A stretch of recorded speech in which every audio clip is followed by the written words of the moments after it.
ஆதிபராசக்தி கதைக்கின்றேன் கேள். அன்பு குழந்தையே, மகளே, மகனே, இன்று இரவு அதிசயம் நடக்கும். உன் கஷ்டத்திற்கு கடைசி நாள் இது. ஒரு முறைகள் முழுமையாக கேள்.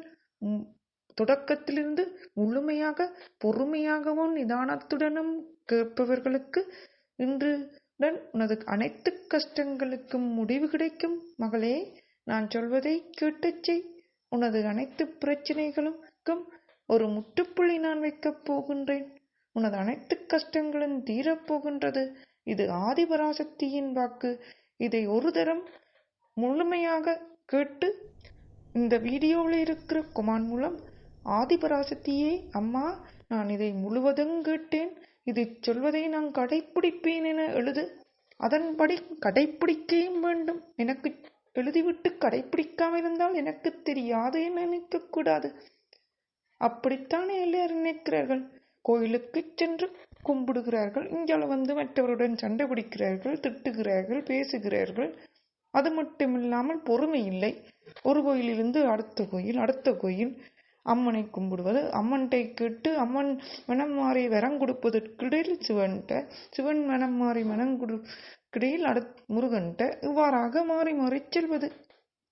அம்மனை நம்பினால், என்னை நம்பினால் என்னிடமே சரணடைய வேண்டும். ஆதிபராசக்தியே சரணம். அகிலாண்டேஸ்வரியே சரணம். ஈஸ்வரியே, அம்மா, என்னை காப்பாற்றுவாய். அம்மா, எனக்கு பல பிரச்சனைகள். என்ன பிரச்சனையை நான் சொல்ல முடியும் உன்னிடம்? எந்த பிரச்சனையை தீர்ப்பதென்றே தெரியவில்லை.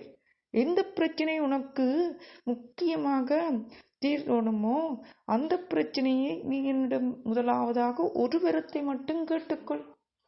ஆதிபராசக்தியிடம், மகளே, மகனே, குழந்தாய், முழுமையாக கேட்டு நான் சொல்வதை செய். இந்த வீடியோவை முழுமையாக கேட்டால் உனக்கு இன்றுடன் உனது பிரச்சனைகள் அனைத்தும் தீரும். இந்த அகிலமே இந்த ஆதிபராசக்தியின் ஒரு அண்டமாக கருதப்படுகின்றது. குழந்தாய், நீ எனது மகள், எனது மகன், எனது அன்பு குழந்தை. உனக்கு வரும் பிரச்சனைகள் அனைத்தும் உனக்கு வாழ்க்கை பாடம்தான்.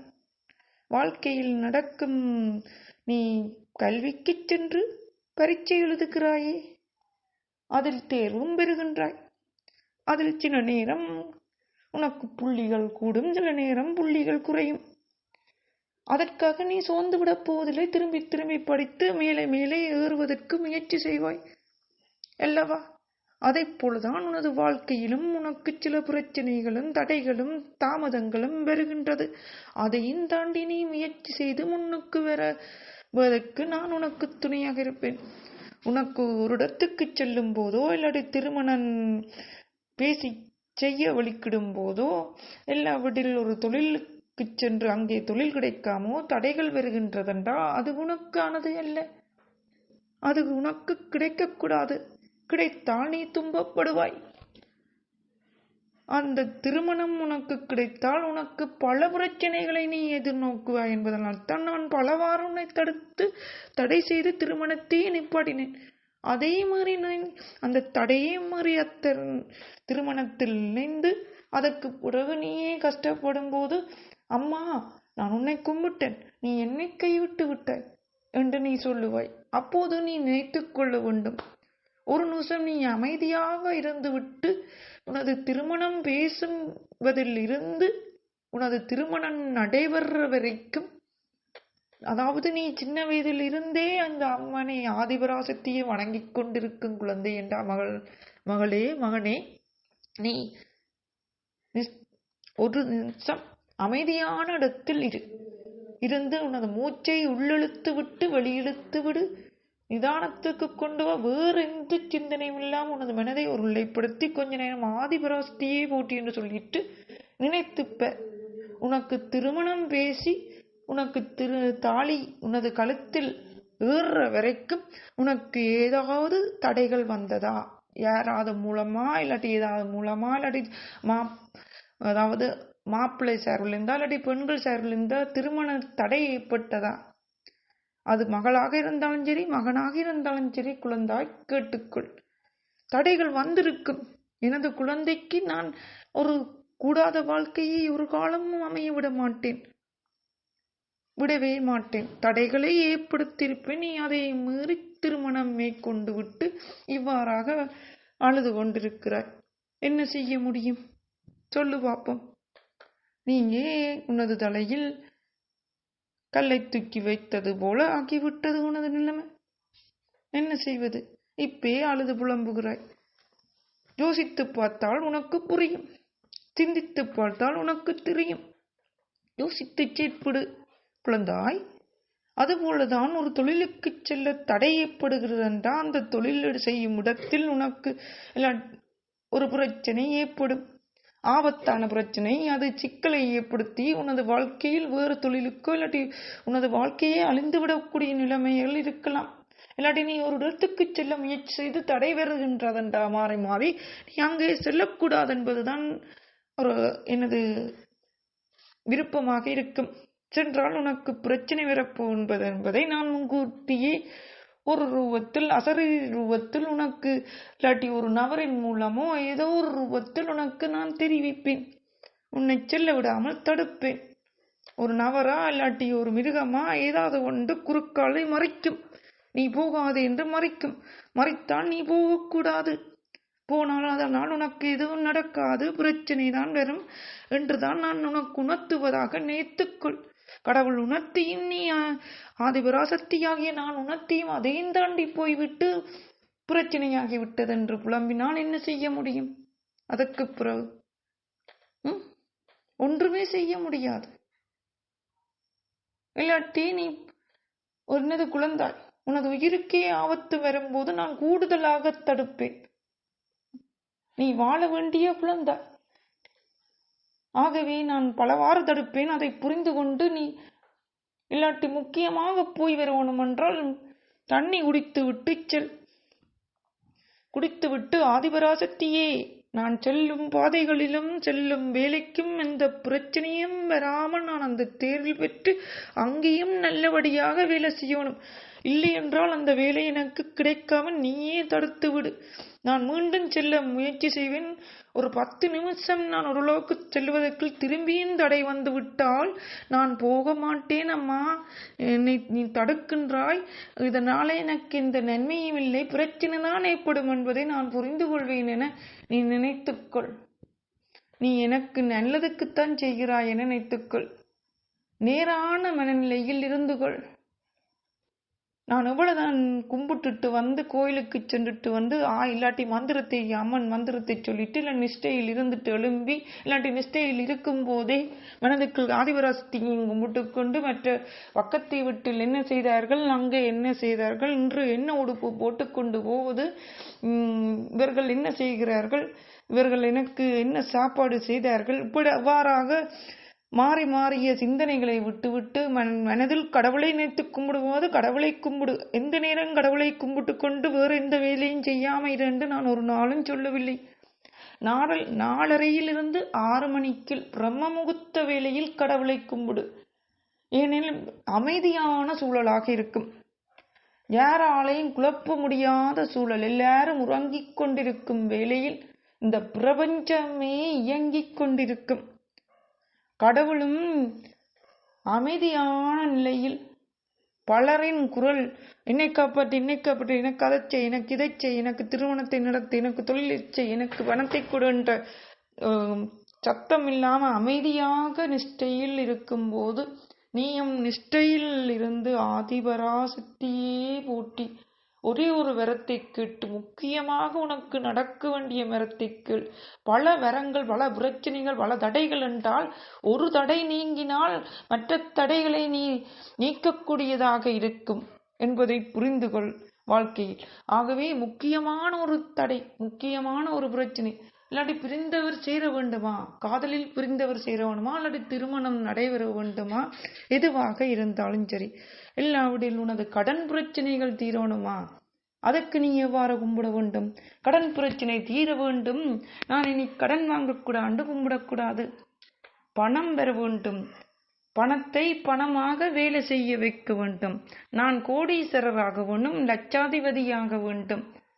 லட்சாதிபதியாக வேண்டுமென்றால் நான் எந்த முறையில் ஒரு தொழிலை ஆரம்பித்து முன்னோக்கி நடந்து சென்றால் லட்சாதிபதியாக முடியும் என்று அம்மனுடன் முதல் கதைத்துவிட்டு நீ ஆதிபராசக்தியை போட்டி போட்டி போட்டி என்று சொல்லு.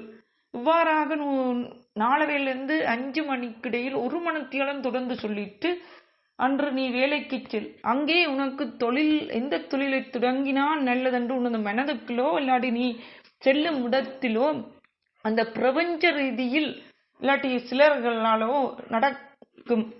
நடக்கும் சம்பவங்களை வைத்து நீயே உணர்வாய். இந்த தொழிலை செய்தால் நீ நல்லா உழைக்கலாம், வாழ்க்கையில் முன்னேறலாம், மற்றவர்களுக்கும் ஏழை எளியவர்கள், முதியோர்கள், ஊனமுற்றோர்கள், கல்வி கற்க விருப்பம் இருந்தும் கல்வி கற்க முடியாமல் இருக்கும் மாணவர்கள் செல்வங்களுக்கும் உன்னால உதவி செய்ய முடியும் என நினைக்கணும். ஏன் நான் உதவி செய்யணும் மற்றவர்களுக்கு? நான் உழைச்சி நல்ல நிலைக்கு வந்த அப்புறம் என்ன மற்றவர்களுக்கு உதவி செய்யணும் என நினைத்தீர் என்றா நீ பிரபஞ்ச ரீதியில் உணர்த்தினாலும் உன்னால முன்னேற இல்லாம தோத்து விடுவாய். ஆகவே நான் நல்லா இருக்கணும், நான் கோடீஸ்வரியானதும் நான் மற்றவர்களுக்கு உதவுவேன், எனக்கு வைத்துக்கொண்டு எனக்கும் எனது சந்ததியினருக்கும் வைத்துக்கொண்டு நான் உழைத்து முன்னேறும் போது முதலிருந்தே, அதாவது உனது பிசினஸ்லேருந்து முதல் மாத சம்பளத்துல நீ என்ன செய்ய வேண்டும்? அது வேலைக்கு சென்று முதல் மாத சம்பளத்திலையும் சரி இதுலையும் சரி ஒரு ஏழைக்காவது, ஒரு ஏழைண்டா நல்லபடியா 3 நேரம் சாப்பிட்றாள், வீட்டுல வசிக்கிறாள் இல்ல, சாப்பாட்டுக்கே வழி இல்லாமல் கஷ்டப்படும் ஒரு ஏழைக்கு நீ உணவளிக்கணும், நல்ல ஒரு சாப்பாடை வாங்கி கொடுக்கணும். வாங்கி கொடுக்க வயிறார சாப்பிட்டு அடி வயிற்றிலிருந்து மனதிலிருந்து வரும், அப்பாடா இன்றுதான் நல்ல சாப்பாடு சாப்பிட்டு நிம்மதியா இருக்குதப்பா, அப்பா நல்ல ஒரு உறக்கமும் வரும் போலக்கு. தாயே, மகளே, மகனே, நீ நல்லா இருப்ப என்று ஒரு சாப்பாட்டுக்கே உன்னை நல்லா இருப்ப, நல்ல நிலைக்கு வருவேன்ட்டு ஆசீர்வாதம் பண்ணுவினான். சும்மா நோமல் நிலையில் இருக்கிற ஒரு ஆளுக்கு கொடுத்தீங்கன்னா சாப்பிட்டுட்டு அதுல குற்றம் தான் சொல்லுவினான், உன்னை வாழ்த்த மாட்டினான். இன்னும் உன்னை பேசிட்டு வேணுமெண்டா உன்னை வீட்டில் இருக்கிற மற்றாக்களுக்கு உன்னை பற்றி கூட அமரி சொல்லி ஏற்றி விட்டுட்டு இல்லாட்டி அக்கம் பக்கத்துக்கு ஏற்றி விட்டுட்டு போய்க்குவினான். ஆனா மனதார வாழ்த்துவினம். இந்த 3 நேரம் சாப்பிட்றதுக்கே கஷ்டப்பட்டு கொண்டிருக்கிற ஏழைகளுக்கு சாப்பாடு கொடு, முதலாவது மாதத்துல 1 நாளுக்கு கொடு. இப்படியாக நீ ஒரு சொந்தமா தொழில் செய்யண்டா முதலாவது நாள் முறையே ஒரு ஆளுக்கு கொடுத்தீனா அடுத்த மாதத்துல நீ இன்னும் டபுள் மடங்காகும். அப்ப நீ 2 பேருக்கு கொடு, கூட கூட நீ ஆக்களை கூட்டி கொண்டு போ, ஆக்களுக்கு சாப்பாடு கொடுக்க 1 மாதத்துக்கு ஒருக்க அது கொடு. இவ்வாறாக நீ கோடீஸ்வரரான பிறகு சிறுவர் இல்லமோ முதியோர் இல்லமோ ஆரம்பித்து அவர்களை வைத்து பணம் சம்பாதிக்கும் எண்ணம் கொள்ளாம அவர்களுக்கு நல்ல சந்தோஷமான சூழ்நிலையில 3 நேரம் சாப்பாடு கொடுத்தா மட்டும் இல்லாம நல்ல விளையாட்டுக்கள் நல்ல இதுகள் எல்லாம் செய்து அவர்களை சந்தோஷமாக வைத்திருந்தால் இந்த ஆதிபராசக்தியாகிய அம்மனுக்கு சந்தோஷமாக உன்னை ஆசீர்வதிப்பேன், நீ மேன்மேலும் லட்சாதிபதியாக மாறுவாய். அதப்போல்தான் உனது திருமண தடைகளும். இந்த ஆதிபராசக்தியே சரணம், ஆதிபராசக்தியே போற்றி என்று தினமும் என்னை வணங்கி என்னை அழைக்கும் எனது குழந்தைகளுக்கு என்ன பிரச்சனை வந்தாலும் சரி நான் உடனே வந்து நின்று உங்களுக்கு அருள் புரிவேன். ஆகவே ஆதிபராசக்தியே போற்றி, ஆதிபராசக்தியே போற்றி, ஆதிபராசக்தியே போற்றி, ஆதிபராசக்தியே போற்றி. இந்த முழுமையாக கேட்பது மட்டுமில்லாமல் முடிவரைக்கும் கேட்டு இந்த குமான்ல ஆதிபராசக்தியே போற்றி என்று எழுதுவது மட்டுமில்லாமல் நான் முழுமையாக கேட்டேன், எனக்கு இந்த வரம் கிடைக்கணும், பல வரத்தை எழுதாத, எனக்கு சகல பிரச்சனையும் இருக்குன்னு எழுதாமல் ஏதாவது ஒரு வரத்தை எழுதலாம். இல்லாட்டி ஆதிபராசக்தியே போற்றி, ஆதிபராசக்தியே போற்றி, உன்னால் எனக்கு எல்லாம் நடக்கும் அம்மா, நான் உன்னை நம்புகிறேன் என எழுது. உனக்கு நம்பிக்கைதான் வாழ்க்கை. கடவுளை நம்பினோர் ஒரு நாளும் கைவிடப்பட.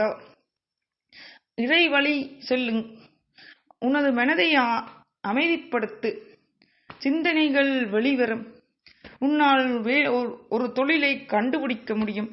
உனக்கானவரை நான், உனக்கானவரை உனக்கானவளை நானே உனது வீடுக்கு அனுப்பி வைப்பேன். நீ உனக்கான திருமண பந்தத்தை பேசிக்கொண்டிரு. அதே நேரம் அதிகாலையில் எழுந்து ஆதிபராசக்தியை போற்றி என்று சொல்லிக்கொண்டே வா. உனக்கான சகல தோஷங்களும் நீங்கி உனக்கு நல்ல வரன், உனது குடும்பம் காலம் புற நீ கணவன் மனைவியுடன் ஒற்றுமையாக வாழக்கூடிய திருமண பந்தம் அமையும். ஒரு குழந்தை இல்லையா, குழந்தை பாக்கியம் கிடைக்கும். ஆதிபராசக்தியின் மகனே கவலைப்படாதே. பிரபஞ்ச நேரமான 6 தொடக்கம், அதாவது 4:30 தொடக்கம் 6 மணி வரைக்கும் எழுந்திருந்து மூச்சை உள்ளெடுத்து வெளிவிட்டு எந்த சிந்தனையும் இல்லாமல் வீட்டையும் மனதையும் சுற்றாடலையும் தூய்மையாக வைத்திரு. யாருடனும் சண்டை பிடிக்காதே, அமைதியாக இரு. உன்னிடம் காசு பெரிதாக இல்லை என்றால் யாருக்கு நீ உதவி செய்ய வேண்டாம். ஆனால் ஒரு பேருந்திலோ ஏதெல்லாம் சென்றால் எழுந்து, உன்னால் முடிந்தால் எழுந்து உடம்புடு. உனக்கு உடம்பு சரியில்லை என்றால் எழுந்து உடம்புட தேவையில்லை. மற்றபடி எழுந்து உடம்பிட்டால் அது கூட உதவிதான். ஒரு மாணவன் கல்வி கற்க விரும்பியும் அவனாலும் கல்வி கற்க முடியாவிடில் அவர்களுக்கு கல்வி சொல்லிக் கொடு. எல்லாவற்றில் உபகரணங்கள் சிறு உபகரணமாக வாங்கிக் கொடு. அது பிள்ளை குழந்தை சந்தோஷப்படும். இல்லாவிடில் உன்னால் முடிந்தால் ஒரு பாடசாலையில் கொண்டே காசு கட்டி சேர்த்து விடு. படிக்க விரும்பியும் படிக்க போகாமல் இருக்கும் மாணவ செல்வங்களை அதுகள் படிப்பதன் மூலம் அதுகள் நல்ல நிலைக்கு வருவது மட்டுமில்லாமல் இவர்கள் தான் என்னை ஸ்கூலில் பாடசாலையில் கொண்டு வந்து சேர்த்தார்கள் என்று நினைத்து மனம் மாற உள்ளுக்குள் சந்தோஷப்பட உனக்கு நன்மைகள் நடக்கும். மற்றவர்களை நீ சந்தோஷமாக வைத்துப்பார், உனக்கு நன்மைகள் வரும். நீ நினைக்கலாம், நான் எல்லாரையும் சந்தோஷமாக வைத்திருக்கிறேன் அம்மா, நான் எல்லாருக்கும் உதவுறேன், ஆனால் எனக்கு மட்டும் பல பிரச்சனைகள், என்னை மட்டும் எல்லாரும் ஏமாத்துறார்கள். நான் என்னதான் நல்லது செய்தாலும் எல்லாரும் என்னை ஏமாத்திட்டுத்தான் இருக்கிறார்கள். உனக்கு அவர்கள் கூடாதவர்கள் என்றதை புரிஞ்சு வைப்பதற்கே அது நடக்கின்றது என்பதை புரிந்துகொள். ஆனாலும் நீ யோசித்துப்ப, நீ உதவி செய்த எல்லாரும் உன்னை ஏமாத்தி இருக்க மாட்டார்கள். அதில் ஒரு சிலர் உனக்கு நல்லவர்களாக, விசுவாசமானவர்களாக, உனக்காக எதுவும் செய்யக்கூடியவராக இருப்பார்கள். அப்படியானவர்களுக்கு நீ தொடர்ந்து நல்ல நிலைக்கு வருவதற்கு உன்னால் முடிந்தால், அது மட்டும் இல்லாமல் உனக்கு உதவக்கூடியவர்களையும் நீ ஒரு நாளும் உனக்கு உதவுவர்களையும் ஒரு நாளும் அசிங்கப்படுத்தி விடாதே. அவர்களுக்கு மரியாதை கொடு. அவர்கள் தான் உன்னை வழிநடத்தி செல்ல போறார்கள்.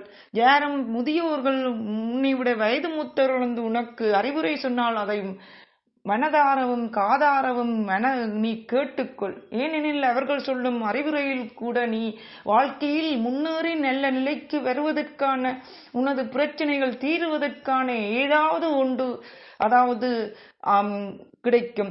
ஆதிபராசக்தி ஏதோ ஒரு ரூபத்தில் உனக்கு வந்து சொல்லுவதாக நினைத்துக்கொள். ஆதிபராசக்தி ஏதோ ஒரு ரூபத்தில் உனக்கு வந்து சொல்லுவதாக நினைத்துக்கொள். குலதெய்வ இஷ்ட தெய்வ வழிபாடுகள் செய்வதும் நல்லது. அது மட்டுமில்லாமல் இறந்தவர்கள் ஒரு குலதெய்வ இஷ்ட தெய்வ இறந்தவர்கள் வந்து குலதெய்வத்து எப்படி வணங்குகிறோமோ அதை போல இறந்தவர்களையும் வணங்கலாம். இறந்தவர்களும் குலதெய்வத்துக்கு சமந்தான், அவர்களையும் வணங்க வேண்டும். இந்த ஆதிபராசக்தியின் இது அருள்வாக்கு, வசிரஜி அருள்வாக்கு. முழுமையாக கேள் குழந்தாய், உனக்கு பொறுமை இருக்க வேண்டும். அன்பு குழந்தையே, உனது அனைத்து பிரச்சனைகளும் தீரும் இன்றுடன். ஆகவே பொறுமையுடன் கேள். இந்த வீடியோவின் முழுமையாக கேட்டு ஆதிபராசக்தி போற்றி என்று தொடர்ந்து ஒரு நாளும் சொல்லிக் கொண்டு வரணும்.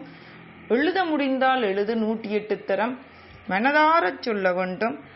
ஆதிபராசக்தியே போற்றி, ஆதிபராசக்தியே போற்றி, ஆதிபராசக்தியே போற்றி, ஆதிபராசக்தியே போற்றி, அகிலாண்டேஸ்வரியே போற்றி. ஈஸ்வரியே அம்மா குங்குமச்சாரி, உன்னை நான் தினமும் நம்புகின்றேன் அம்மா, உன்னை சரணடைந்தேன் அம்மா, நீ என்றும் எனக்கு எல்லாம் தருவாய் அம்மா, நான் உன்னைத்தான் நம்புகிறேன், உன்னையே நம்பி இருக்கின்றேன் அம்மா, உன்னால் தான் எனக்கு திருமண தடைகள் விலகி திருமணம் நடக்கப் போகின்றது அம்மா.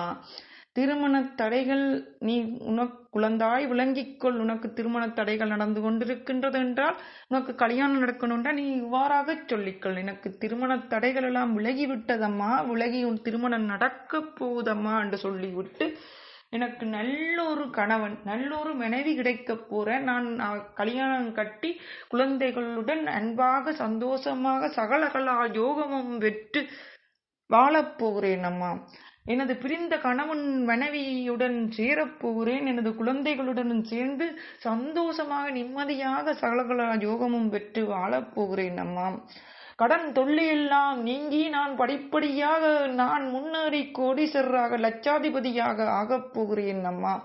கல்வியில் முன்னேற்றம் அடையப் போகின்றது எனது குழந்தைகள். நான் உயர்கல்வியில் சித்தியடையப் போகின்றேன். எனக்கு அரசு வேலை கிடைக்கப் போகின்ற நானே தொழில் தனியாக செய்து முன்னேறப் போகின்றேன் அம்மா என்று நேரான மனநிலையில் ஒரே ஒரு வரத்தை சொல்லிவிட்டு நிம்மதியான மௌனமாக ஒரு இடத்தில் அமைதியான இடத்திலிருந்து யாரும் வந்து குழப்பாதவாறு, இல்லாட்டி எல்லாருக்கும் சொல்லிட்டு, இல்லாட்டி எல்லாரும் உறங்கும் நேரத்து நீங்க எழுந்திருந்து 4:30 தொடக்கம் 6 மணிக்கிடையில், இல்லாட்டி மற்றவர்கள் எழுப்பினால் அவர்களை வரையாம வேறு இடத்திற்கு சொல்லிட்டு, இல்லாட்டி உன்னுடன் வந்து அவர்களே அமரச் சொல்லி அவர்களையும் சொல்லி அவர்களுக்குரிய வரத்தை மனதுக்குள் சொல்ல சொல்லிட்டு நீயும் மனதுக்குள் சொல்லிக்கொண்டு ஆதிபராசக்தியே போட்டி என்று 108 ஆக குறைந்தது 108 திறம், இல்லாட்டி ஒரு மணித்தியாலத்துக்கு தொடர்ந்து சொல்லணும். 1008 திறம் சொல்லணும். அதுவும் 48 நாளைக்கு எந்த தடையும் இல்லாமல் சொல்லிட்டு அதுக்கு பிறகு ஒவ்வொரு நாளும் சொல்லிக்கொண்டே இருக்கணும். அதிகாலையில் எழுந்து சொன்னா மட்டும் காணும். இதெண்டா அதிகாலையும் மாலையும் 48 நாளைக்கு தொடர்ந்து சொல்லணும். சரியோ? ஆதிபராசக்தியே போட்டி, ஆதிபராசக்தியே போட்டி, ஆதிபராசக்தியே போட்டி, ஆதிபராசக்தியே போட்டி, அகிலாண்டேஸ்வரியே போட்டி, அகிலாண்டேஸ்வரியே போட்டி, ஈஸ்வரியே போட்டி, ஈஸ்வரியே போட்டி, மகாலட்சுமியே போட்டி, மகாலட்சுமியே போட்டி, ஸ்ரீ மகாலட்சுமியே போட்டி, ஆதிபராசக்தியே போட்டி, ஆதிபராசக்தியே போட்டி, அகிலாண்டேஸ்வரியே போட்டி. அம்மா தாயே காப்பாய் நம்மை, அகிலமும் காப்பவளே ஈஸ்வரியே அம்மா குங்குமச்சாரி, நீ எனக்கு மனமாற வாழ்த்த வேண்டும் நல்ல வாழவே. அம்மா அகிலமே எல்லாம் காக்கும் அம்மா ஈஸ்வரியே குங்குமச்சாரி, என்னை மனமாற வாழ்த்த வேண்டும் நல்ல வாழவே என நீ மனதார உருகி படி. உனது மனம் மாற நான் வாழ்த்துகிறேன். நீ நன்றாக இருப்பாய் குழந்தாய். மகளே, மகனே, இதை முழுமையாக கேட்டால் பதிவை கொமானில் எழுது. நீ நன்றாக வாழ எனது மனமார்ந்த ஆசிகளை நான் உனக்கு வழங்கப் போகிறேன். வடிவாக கேள். எனது குழந்தைக்கு திருமணத் தடையாம். உனது அனைத்து திருமணத் தடைகளும் 48 நாள் நீ சொல்லி முடிப்பதற்குள் திருமணத் தடை நீங்கி உனக்கு திருமணம் வரன் நானே அனுப்பி வைத்ததாக நீ நினைத்துக்கொண்டு சொல். ஆதிபராசக்தியே எனக்கு நல்லொரு வரனை அனுப்பி வை அம்மா. நான் நல்ல காலம்புற இந்த பிரச்சனையெல்லாம் சகலகலா யோகமும் பெற்று வாழ வேணும் என நினைத்துட்டு சொல்லத் தொடங்கு. ஆதிபராசக்தியே போட்டி, ஆதிபராசக்தியே போட்டி, ஆதிபராசக்தியே போட்டி, ஆதிபராசக்தியே போட்டி என்று 4:30 தொடக்கம் 6 மணிக்கிடையில் குளிச்சோ தோஞ்சிட்டோ எழும்பி இருந்து மனச்சுத்தத்துடனும் பொறுமையுடனும் நிதானத்துடனும் எந்த தடையும் இல்லாமல் 48 நாளைக்கு காலையும் மாலையும் சொல்றதோட அதுக்கு பிறகும் திருமணம் நடந்த பிறகும் திருமணம் நிச்சயமான பிறகும் தொடர்ந்து சொல்லணும். அதே போல தொழில், அரச வேலை அதுகளுக்கும் மற்றும் உனக்கான அனைத்து பிரச்சனை நீங்கவும், கல்வி, உயர்கல்வி படிக்க கல்வியின் தடைகள் நீங்க, உனது வாழ்க்கையில் நீ அனைத்திலும் வெற்றி பெற, உனது கஷ்டங்கள் தீர, பிரிந்த கணவன் மனைவி சேர, குடும்பத்தில் நடக்கும் சண்டை சச்சரவுகள் குறைய, மன அமைதி கிடைக்க, ஆன்மீகத்தை வளர்க்க, யோக நிலைக்கு செல்ல, தியானத்தை மேற்கொள்ளுங்கள். குடும்பத்தில் ஒற்றுமையாக வர மனதை அமைதிப்படுத்துங்கள். அனைவரிடமும் அன்பை பொழியுங்கள். அனைவருடனும் சண்டை பிடிக்காதீர்கள். மனதை சண்டை பிடிப்பது கூடாது. நேரான மனநிலையில் இருங்கள். எந்த கெட்ட பழக்கமும் பாவித்துக் கொண்டு மது மாமிசம் உண்டு கொண்டோ இந்த மந்திரங்களை ஆதிபராசக்தியை போற்றி என்று ஒரு நாளும் சொல்லாதீர்கள். அது உங்களுக்கு பலன் அளிக்காது. அசைவ உணவை தவிர்த்து சைவ உணவை 48 நாள் மாதம் தொடர்ந்து நான் உங்களை அசைவம் சாப்பிடாம இருங்கன்னு சொல்லல, சைவ உணவை அதாவது விரதம், அதாவது முதல் நாள் தோய்ந்து வீடெல்லாம் சுத்தமாக்கி ஒவ்வொரு நாளும் வீடு சுத்தமாக இருக்கணும், மனதும் சுத்தமாக இருக்கணும், சுற்றுச்சூழலையும் சுத்தமாக வைத்துக்கொண்டு நீங்கள் முதல் நாள் சொல்ல தொடங்கினதும் அதிலிருந்து சுத்தமாக இருக்கணும் எல்லாம். ஆனால் 48 நாள் முடிந்த பிறகு நீங்கள் அசைவம் சாப்பிடலாம், ஆனால் ஆதிபராசக்தியை போட்டி சொல்லிக்கொண்டே இருக்கணும். ஆனால் மதுவை தவிர்த்துக் கொள்ளுங்கள். மற்றபடி யாருக்கும் எந்த கெடுதலும் நினைக்காதீர்கள், கெடுதலும் செய்யாதீர்கள், யாரையும் துன்புறுத்தாதீர்கள், சண்டை பிடிக்காதீர்கள், எல்லாருடனும் அன்பாக பழகுங்கள், அன்பை காட்டுங்கள், அமைதியாக இருங்கள். மௌனமாக இருந்தால் பல நன்மைகள் கிடைக்கும் என்பதை புரிந்துகொள். அம்மனை பேர் அம்மன் எவ்வளவு அமைதியாக இருக்கிறாள். ஆதிபராசக்தி ஆகிய அம்மன் உனக்கு அமைதியை தருவான், மன அமைதியை தருவான். நீ கடவுளை சரணடை, அம்மனை சரணடை. அம்மனின் குழந்தாய், மகளே மகனே, உனக்கு அனைத்தும் பிரச்சனைகளும் நீங்கும். எனது குழந்தையே, உனது அனைத்தும் ஜெயமாகும். நீ ஜெயிக்க பிறந்த குழந்தாய். உனது வாழ்க்கையில் அனைத்து பிரச்சனையுமா? எல்லாரும் ஏமாற்றுகிறார்களா? எல்லாராலையும் நீ எவ்வளவுதான் நல்லது செய்தாலும் உனக்கு நல்லது நடக்கவில்லையா? கவலைப்படாதே, நீ நல்லதே செய்து கொண்டிரு. உனக்கு நல்லது செய்வதற்கும் உனக்கு உதவுவதற்கும் எத்தனை பேர் வருகிறார்கள் என்றதை நீ யோசித்து பார்க்க வேண்டும். அவர்களை நீ ஒரு நாளும் வஞ்சித்து விடாதே. அவர்களுக்கு நீ நல்லது செய். அதே நேரம் நீ நல்லது செய்வதில் உனக்கு விசுவாசம் இருப்பவர்களுக்கு நல்லது செய். மற்றவர்களை புரிந்து கொண்டு அவர்களுக்கு பெரிதாக நீ நல்லது செய்ய வேண்டியது இல்லை. ஆனால் சாப்பிட வழி இல்லாமல் இருக்கும் ஏழை எளியவர்களுக்கு உதவு, ஊனமுற்றோர்களுக்கு உதவு, அவர்களுக்கு கைகொடு. உன்னால் முடிந்ததை செய், உன்னால் முடிந்த உதவியை செய் குழந்தாய். அதுவே நல்லது. உனது அனைத்து பிரச்சனையும் தீரும். மனதை ஒருநிலைப்படுத்தி அமைதியான இடத்தில் இருந்து மூச்சை உள்ளிழுத்து வெளிவிட்டு அமைதியாக இரு. முடிந்தால் சப்பானி கொட்டி முழங்கால்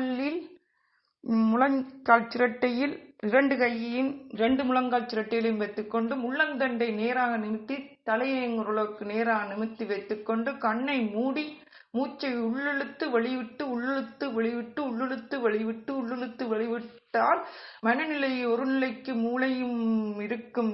ரிங்காரம் விட்டு உனது பிரச்சனைகள் அனைத்து நிங்காரம் விட்டு ஒரு நிலைக்கு வந்தா பிறகு அதை செய்ய முதல் என்ன பிரச்சனை தீரணுமோ இல்லாட்டி என்ன நடக்கணுமோ அதை முதல் நினைத்துட்டு வேந்து உள்ளெழுத்து வெளியிட்டு உள்ளெழுத்து உனது மனநிலையை ஒருநிலைப்படுத்தினா அப்புறம் வேந்து உனது பிரச்சனை இதே நினைக்காத ஆதிபராசக்தியை மட்டுமே சரணடைந்ததாக நினைத்து உனக்கு நீ நினைப்பது நடக்கப் போவது என்று நினைத்து ஆதிபராசக்தி செய்ய போகிறா நடக்கப் போகிறது நினைத்து கொண்டு உனக்கு எல்லாம் நல்லதாக நடக்கும் என நினைத்து கொண்டு ஆக குறைந்தது 108 தரமாதம் ஆதிபராசக்தியே உன்னை சரணடைந்து விட்டேன் அம்மா, எனக்கு உதவுவாய் அம்மா, நீ உதவுவாய் என நான் நம்புகிறேன். உன்னை எனக்கு நடக்கும் என நம்புகிறேன், கிடைக்கும் என நம்புகிறேன், தடைகள் நீங்கும் என நம்புகிறேன், வெற்றி பெறுவேன் என நம்புகிறேன், நான் நல்ல நிலைக்கு வருவேன் என நம்புகிறேன், லட்சாதிபதி ஆகவேன் என நம்புகிறேன், எனது அனைத்து பிரச்சனையும் தீரும் என நம்புகிறேன்.